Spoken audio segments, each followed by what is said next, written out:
What we have discussed in the afternoon suddenly reminds me of the story of Job. He was obedient, yet all he received was pain. Is obedience then ultimately a path to suffering, teacher? Job never have to suffer because of his obedience, Nathan. And the older son was being invited to learn the same lesson. So you see the common thread, both Job in his poverty and the older son in his abundance.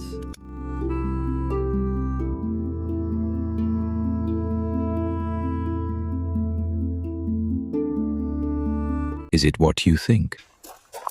But my heart aches for the son who stayed home. Were all his years of obedience for nothing? What really matters for the first son is that he had everything. The older son was already master of all of this. He was obedient like a servant expecting a wage.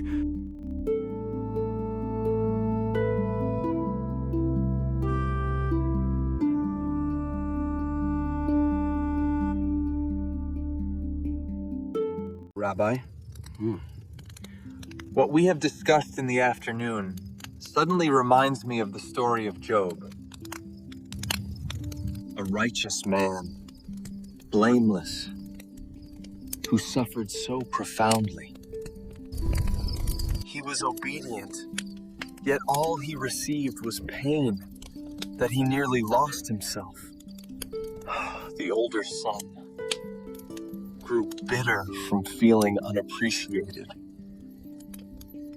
And Job, he cried out from feeling punished for no reason. Is obedience then ultimately a path to suffering, teacher? Must a faithful heart be prepared to be broken?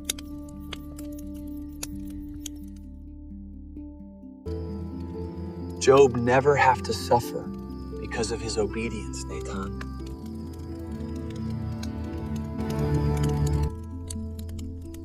Just as the older son was not being punished by his father, the crisis, both were faced a test that goes beyond the understanding.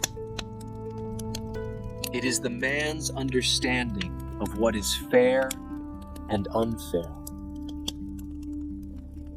Job's suffering brought him from merely hearing about the Father in heaven to seeing him with the eyes of his own faith.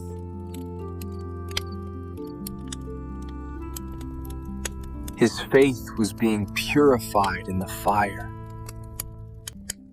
He lost everything, only later to discover that having the Father alone was more than enough. And the older son was being invited to learn the same lesson into sorrows, but taking from the other side as a son. The first son, he had everything, yet felt he had nothing,